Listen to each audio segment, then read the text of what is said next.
कर्म अच्छा हो या बुरा लौट कर आता जरूर है। एक समय महात्मा जगन्नाथ दास जी ने पुरी की यात्रा की। उस दिन वो आजकल की तरह सवारियों का प्रबंध नहीं था। वो वृद्ध थे। किसी तरह गिरते पड़ते चलते फिरते वो पुरी पहुंचे। जलवायु बदला, भोजन का भी ठीक प्रबंध नहीं हो सका। अजीर्ण रोग ने आ घेरा।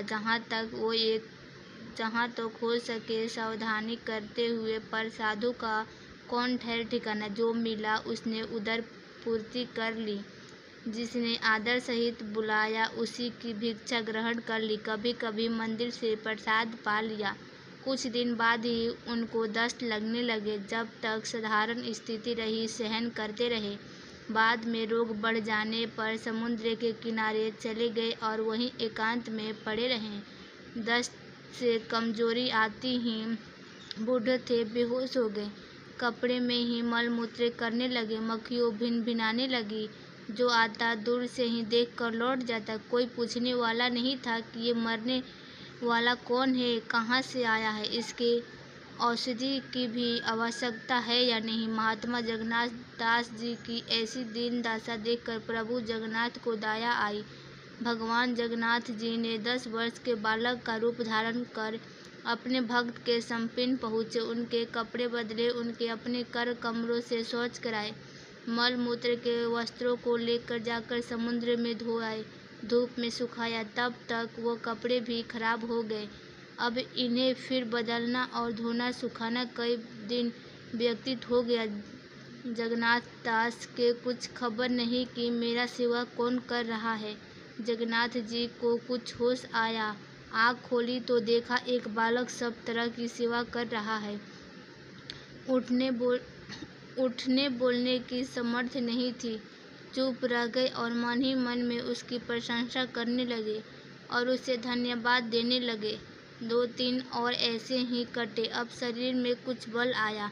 महात्मा जगन्नाथ दास जी उठे, सहारे से घिसकते जल तक पहुँचे। स्नान किए। शुद्ध धुले हुए वस्त्र जो लड़के ने पहले से ही तैयार कर रखे थे बदले। भोजन और नित्य कर्म के समर्थ नहीं रही। एक शुद्ध स्थान पर सघन वृक्ष तले आकर लेट गए।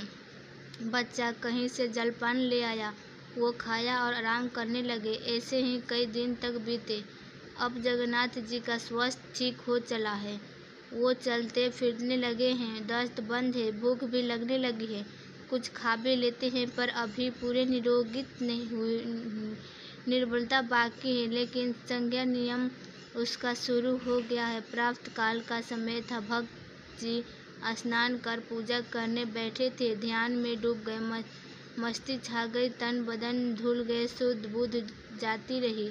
उस दशा में बालक के शरीर में उनको भगवान के सुंदर रूप के दर्शन हुए।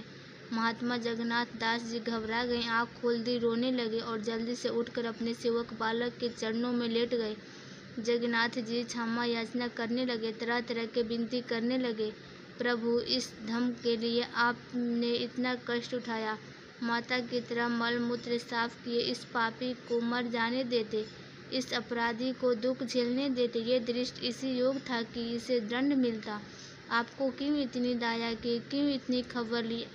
अब इसका प्रश्राप है, मैं कैसे करूं, इसका बदला मैं कैसे चुकाऊंगी। किन शब्दों में आपकी विनती करूंगी। मैं कर्तव्य बुद्धि रहा हूँ, क्या करूँ कुछ समझ में नहीं आ रहा है। हे जगन्पति, क्षमा करें। का मुख ले विनती करूँ। आज लाज आवत है मोहि। तुम देखत और गुण किए कैसे भाऊ तो ही। अर्थात हे हरि, आप स्वर शक्तिमान है, स्वर संभान है, स्वरूप है। आप चाहते तो दूर रहते हुए इस व्यवस्था दूर कर सकते थे। आप बैकुंठ में बैठे हुए एक दृष्टि से इस विपदा को काट सकते थे। यहाँ कोई अपराधों क्यों इस दास के लिए इतनी चिंता की। प्रभु बोले, हम भक्त के लिए भक्त, हमारे प्यारे जगन्नाथ, मुझसे भक्तों के दुख नहीं देखे जाते हैं। मुझसे उसकी विपत्ति नहीं सही जाती है। मैं भक्तों को सुख देने के लिए सर्वदा तैयार रहता हूँ। मैं उसके लिए सब कुछ कर सकता हूँ। इसमें मुझको आनंद आता है। ऐसे करते हुए मुझे खुशी होती है। मैं भक्तों से दूर किसी और स्थान पर नहीं रहता। मैं सदा उनके समीप ही रहता हूँ, उनके स्थान में ही चक्कर लगाया करता हूँ। तेरे कष्ट मुझसे सहन नहीं हो सका, इसलिए मैं प्रकट होकर तुझे आराम पहुँचाने की कोशिश की। इसमें कोई बड़ा काम मैंने नहीं किया, केवल अपने कर्तव्य का पालन किया। भगवान ने आगे कहा, प्रेम सब कुछ करा लेता है। तू मुझे प्यारा है, इसलिए मैंने ऐसे किया है। इसके लिए तू किसी प्रकार की चिंता मत कर, हृदय में शोभित मत हो। हाँ, एक बात जो तूने कही कि वहाँ बैठे हुए ही इस रोग का दूर कर सकते थे, सो है भगत, ये मेरे अधिकार से बाहर की बात है।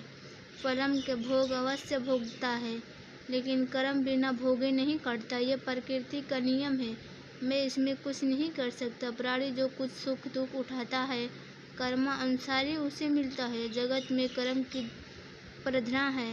जो भजन करने वाले हैं, जो निरंतर सच्चे हृदय से मेरी भक्ति में मग्न रहते हैं, उनके कष्टों को मैं कुछ हल्का और सुलभ कर देता हूँ। कठिन विपत्ति के समय अपने सेवकों की मैं सहायता कर देती हूँ।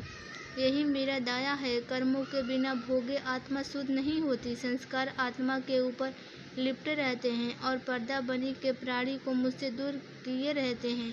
कर्मों को भोगने से ये आवरण हट जाता है और मैं उन्हें समित ही दिखाई देने लगता हूँ। फिर ऐसा निर्लिप्त चित्त वाले भक्त में और मुझ में भेद नहीं रहता। वो मेरे हो जाते हैं और मैं उनका हो जाता हूँ। ऐसा उपदेश देकर भगवान अदृश्य हो गए। इसके बाद महात्मा जगन्नाथ जी के आगे का जीवन कैसे कटा, कहाँ रहे, इसका कोई संबंध न हमको मालूम है, पर ये कथा 3 बातों का सबक हमें दे रही है। पहली बात, कर्म के भोग का परमात्मा भी नहीं टाल सकता। वो भोग कर ही कट सकता है। उसका भोगना अपने लिए ही लाभदायक होता है। बिना भोगे न तो आवरण हटते हैं, न संस्कार क्षय होते हैं और न हृदय शुद्ध एवं निर्बल बनता है। कठोर हृदय भजन के योग्य नहीं होता। नरम हृदय आदमी की इस दौलत का हकदार होता है। अब दूसरी बात, मूर्ख और दुष्ट प्रकृति के मनुष्य विपरीत के समय ईश्वर को कोसते हैं, उन्हें गालियाँ देते हैं, पर ये नहीं सोचते कि ये उन्हीं के किए हुए कर्मों का फल उन्हें मिल रहा है। इसमें ईश्वर का कोई आराध्य हुआ कि उसके सिर दोष मरते हैं। ईश्वर तो तुम्हें सुख में रखना चाहता है, परंतु तुमने आप अपने लिए कुआं खोदा और इसमें गिर पड़े। इसमें दूसरे को दोष क्यों देते हो?